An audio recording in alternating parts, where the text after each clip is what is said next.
Okay, this lesson is on section 1.2. We're going to cover perimeter, area, and distance. Our main objective for today is to be able to use formulas to express perimeter, area, and distance. So we're going to start real quick with perimeter. When we're asked to find the perimeter of a figure, that means we're going to add up all of the sides of the figure. So in this very first example, we have a rectangle here. We're kind of missing little right angles, but this is a rectangle. So I'm going to assume that if this is 3 meters here, we always have to remember that this is also 3 meters over here.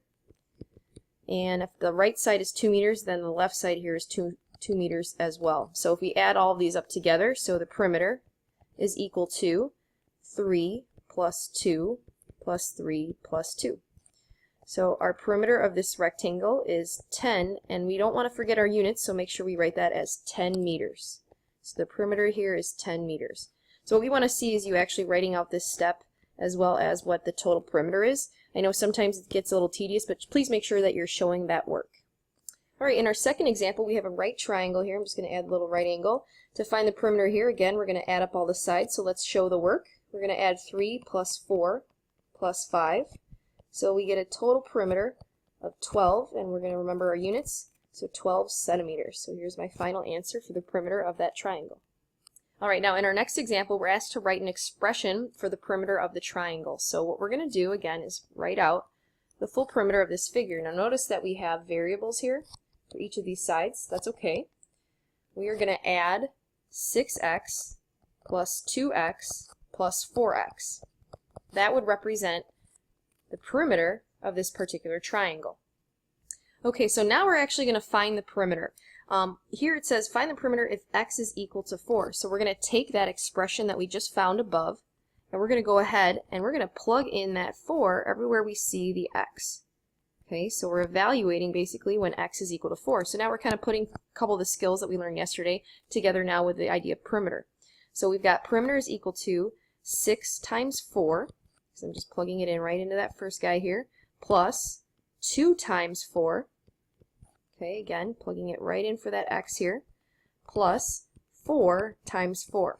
Now notice on each of these, I actually use different notation. Like here I just use 1 parenthesis, here I use the multiplication dot right there, and then here I use 2 parentheses. But remember, everything here just means to multiply, so I just want to have you guys exposed to different ways of seeing multiplication.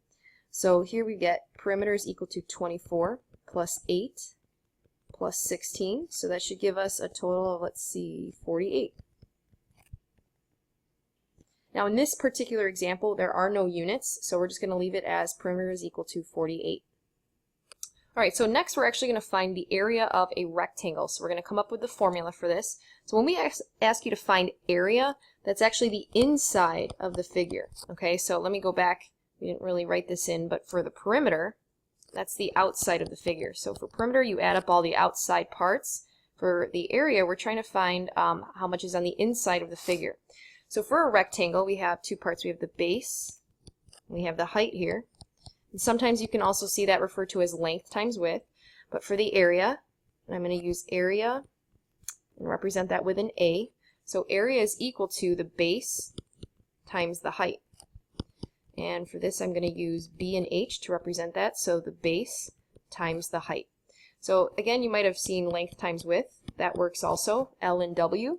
I know this is a little bit of review, but it's important that we all are on the same page. So we have an example below here where we're asked to find the area of the rectangle. So we're going to use our formula, area is equal to base times height. And notice I'm not going to write the little multiplication dot in between, because we know that when we see 2 variables next to each other, that just means to multiply those 2 variables. So we don't even need that little dot. Now when we are going to substitute this in, we have a base of 6 and a height of 2, so we get the area is equal to 12. Now let's talk about units here. When you multiply feet times feet, you actually get square feet. So we're going to use that little squared symbol here whenever we have area. So it's very important that area is in square units.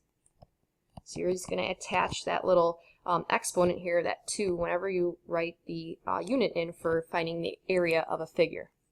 Okay, now if you come over here to the area of a triangle, the area of the triangle is actually equal to 1/2 times the base times the height. And we'll talk more about that tomorrow, why it's 1/2. For now, I'm just going to give you the formula. So that's 1/2 times B times H. And in this example right here below, we've got the area equal to 1/2 base times height. But in this particular example, I'm giving you a little bit more information than you need. Now the base and the height of this triangle, I should have gone back up here, let me write that in. The base and height are always going to be perpendicular to each other, meaning they're going to have that right angle in between. So we actually don't consider this a height because nobody stands on their side or slanted, right? So we just want the height to go vertically and our base to be horizontal, okay? So we don't use this value on this side here. That's not going to be part of our calculation. So in this particular example, this 15 centimeters is kind of there to throw you off. So you don't actually include the 15 at all. So when we find the area here, we have 1/2 times 9 times 12. So we're going to end up with 54. And on this particular example, since we're using centimeters, this should be centimeters squared. Okay? All right, the last portion of our lesson is finding the distance in a word problem. So we're going to use a formula. It's actually D is equal to RT. And we have 3 different variables here. So D here represents distance. Okay? And that means how far did you go? Okay. R represents the rate. And that means how fast were you going? And finally, T stands for time. And that is asking basically how long did you go for? Okay, so our equation here again is D is equal to R times T. So distance is equal to rate times time. So our very first example here, it says a plane travels at a speed of 450 miles per hour. If the plane has been flying for 3 hours, how far has it traveled? So the reason you know that you're trying to find a distance is because it asks you a question, how far? So this is asking, what is the distance? So we don't know quite yet what it is. So if we go back to the very first sentence, it says a plane is traveling at a speed of 450 miles per hour. Now, whenever you see the word speed, that's what a rate is. So rate and speed, okay, are pretty synonymous. So we're going to use this, 450 miles per hour. This is a speed or a rate. So we're going to write rate, or R, is equal to 450 miles per hour. So I like to write exactly what that value is and what the variable stands for right above where that information in the problem is given. So sometimes you can collect it right down here too. So we might want to rewrite it all together. So we have R is equal to 450 miles per hour. D is what we are looking for. And so the very last piece of information that we're looking for is the time. Now, in this particular example, it says the plane has been flying for 3 hours. So that's a length of time, or how long it's been flying. So that kind of gives you clues as to what the variable stands for. So we've got T is equal to 3 hours. Okay. So our last piece of information was T is equal to 3 hours. Now we're going to go ahead and put that all together into our equation. Our formula here is D is equal to R times T. So we don't know what the distance is, so we're going to keep it as D. Anytime you don't know what it is, remember we keep the variable. So R, let's go ahead and plug it in. R is equal to 450. So we're going to plug right in here for R, 450, and then we're going to multiply that by the time. So the time here was 3. So we have 450 times 3.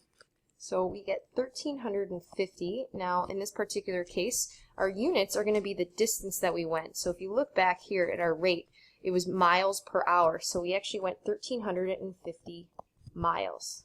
Okay, so there's the end of the lesson. Nice job taking notes. We'll see you guys in class tomorrow.